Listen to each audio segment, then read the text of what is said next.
గతంలో నిజంగా చంద్రబాబు నాయుడు గారి క్యారెక్టర్‌ని అసోసియేషన్ చేసిన, వాళ్ళ ఫ్యామిలీ గురించి అసోసియేషన్ చేసిన, పవన్ కళ్యాణ్ గారి 3 పెళ్ళిళ్ళ విషయంలో మాట్లాడినా, మరి ఆ ప్రభుత్వం సంబంధించినటువంటి అధినేత ఎటువంటి నేను నిర్ణయం ఇప్పుడు అదే చెప్తున్నాను. అదే. నేను ఎందుకు చెప్తున్నా అంటే హ్మ్. నేను ఒక చిన్న మాట చెప్తాను. హ్మ్. ఆడవాళ్ళ మీద అఘాయిత్యం చేస్తే నార్మలైజ్ చేశారండి. చేశారు. దాన్ని ఎలా నార్మలైజ్ చేశారు? హ్మ్. వాళ్ళ పార్టీకి సంబంధించినటువంటి ఒక ఎంపీ నిస్సిగ్గుగా నిస్సిగ్గుగా. యావత్ భారతదేశం ముందర మన పరువుని బజార్లో పెట్టినప్పుడు హ్మ్.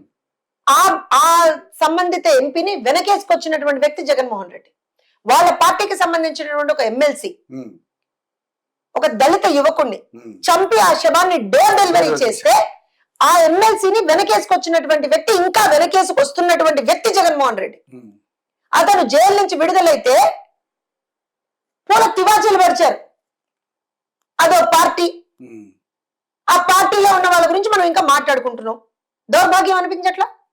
మాట్లాడుకోలుగా తప్పకుండా. ఎందుకంటే వాళ్ళు ఆ, మీ మీద ఎలిగేషన్లు ఇంకా చేస్తూనే ఉన్నారు కదా. నేను ఒక విషయం చెప్తానండి. హ్మ్. హ్మ్.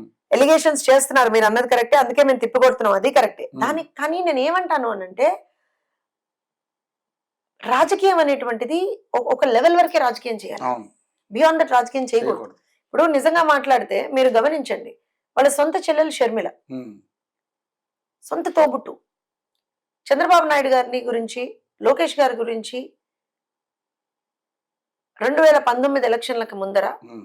పాదయాత్ర చేస్తూ, ఇంకోటి ఒకటి రెండు ఏమంటారు అని అంటే సర్కమ్స్టాన్సెస్ లో, కొన్ని సిచ్యువేషన్స్ లో, కొన్ని సభల్లో హ్మ్. ఒకటి రెండు నేను చాలా ఎక్కువగానే ఇష్టారీతిన మాట్లాడారు ఆవిడ. చంద్రబాబు గారి కొడుకు ఈ పప్పు గారికి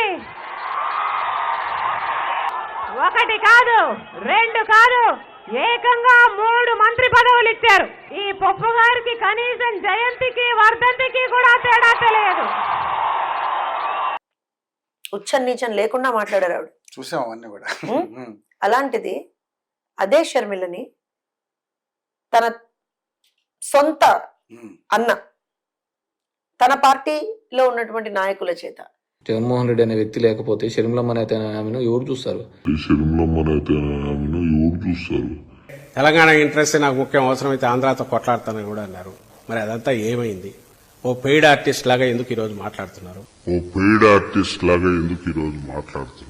తన భార్య నడుపుతున్నటువంటి ఒక టీవీ ఛానల్ చేత, ఒక్కొక్క పేపర్తో హ్మ్.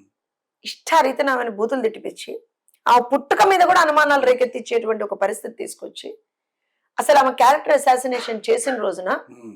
ఇదే తెలుగుదేశం పార్టీ నిలబడింది. ఏమన్నారు ఆ రోజున? చంద్రబాబు నాయుడు గారికి షర్మిల సపోర్ట్ చేస్తోంది అన్నారు. అవును. ఆవిడ కట్టుకున్న చీర మీద కూడా ఇష్యూస్ నేను అదే చెప్తున్నాను. పసుపు చీర కట్టుకెళ్ళింది. నేను ఒకటే చెప్తున్నాను, హ్మ్. ఆవిడ రాజకీయ నాయకురాలా ఇదంతా మేము చూడలేదండి. హ్మ్. ఒక మహిళ, ఎగ్జాక్ట్లీ. ఒక మహిళ గురించి ఎవడు తప్పుగా మాట్లాడినా సరే ఆ మహిళకి అండగా నిలబడేటువంటి పార్టీ తెలుగుదేశం పార్టీ తప్ప. హ్మ్. భారతిరెడ్డి గారి గురించి ఎవరో మాట్లాడితే అతన్ని కూడా మేము అరెస్ట్ చేసామే. అదే మరి మా పార్టీలో ఉన్నటువంటి మహిళా నాయకురాల గురించి ఇష్టారీతిన మీ పార్టీలో ఉన్నటువంటి వాళ్ళు మాట్లాడినప్పుడు, అనంత్ గారు నువ్వు కూడా చాలా చండాలంగా నువ్వు అధికారంలో ఉన్నప్పుడు మాట్లాడినప్పుడు హ్మ్. వాళ్ళని వెనకేసుకొచ్చావు కదా. ఏం మా పార్టీ కార్యకర్తలకి బీపీలు రావా, హ్మ్. అందుకే ఆఫీసులు పగలగొట్టారు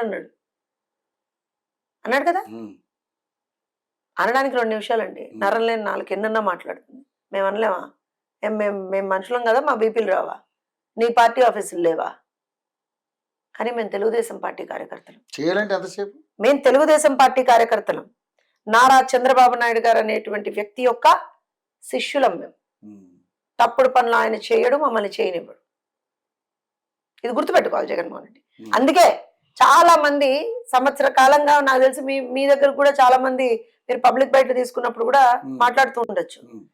వాళ్ళని అరెస్ట్ చేయలేదు, వీళ్ళని అరెస్ట్ చేయలేదు, వాళ్ళ మీద కేసులు కట్టలేదు, వీళ్ళ మీద కేసులు కట్టలేదు. చంద్రబాబు నాయుడు గారు చాలా మెత్తగా ఉన్నారు, లోకేష్ గారు రెడ్ బుక్ అన్నారు కానీ ఏం చేయట్లేదు రెడ్ బుక్ తో, ఇవన్నీ అన్నారు చాలా మంది. యాక్షన్ తీసుకుంటే మీరు కక్షపూరితంగా చేస్తున్నారని మాట వస్తుంది. నేను ఇవన్నీ మాట్లాడుతున్నా సరే ఏ రోజున కూడా మేము ఎక్కడా కూడా లైన్ దాటలేదండి, రూల్ బుక్ ని మీరలేదు మేము. మొన్న కూడా చంద్రబాబు నాయుడు గారు ఒకటే మాట అన్నారు, జగన్మోహన్ రెడ్డి నన్ను అరెస్ట్ చేయించాడని నేను జగన్మోహన్ రెడ్డిని అరెస్ట్ చేయించాలా? అదెక్కడ లాజిక్? తప్పు చేశాడు జగన్మోహన్ రెడ్డి, చట్టం తన పని తాను చేసుకుని పోతుంది.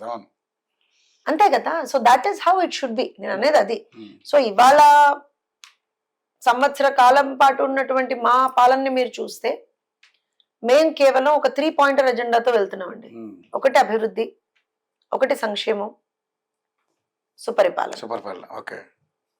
సుపరిపాలన అంటే రాజధాని తప్పెవడు పాలన. చేస్తే వాడికి శిక్ష పడుతుంది, అంతే, ఉమ్. Full stop, period. అక్కడ ఇంకొక ఏమంటారంటే నెగోసియేషన్స్ ఏం లేవు, ఏం లేవు. ఏం Bargainings. ఏం లేవు, బేరసారాలు ఏం లేవు.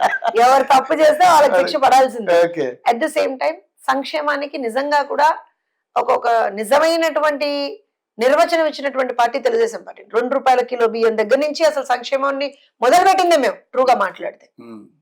సో సంక్షేమానికి మేమే ఆర్జునం. సంక్షేమాన్ని అతి అతి సమర్థవంతంగా మేము ఎగ్జిక్యూట్ చేయగలిగాం ఉమ్. 42 మా పార్టీ ప్రస్థానంలో.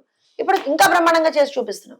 ఓకే. అభివృద్ధి అంటారా, ఈ ప్రాంతం ఆ ప్రాంతం అని కాదు, అటు రాయలసీమ కావచ్చు, ఇటు ఉత్తరాంధ్ర కావచ్చు, ఇటు అమరావతి ప్రాంతం కావచ్చు, ఎక్కడైనా సరే ఉమ్. మల్టీ ఫ్యాసెటెడ్ గా అభివృద్ధిని చేసి చూపిస్తున్నటువంటి పార్టీ మాది, చేసి చూపిస్తున్నటువంటి ప్రభుత్వం మాది. ఉమ్.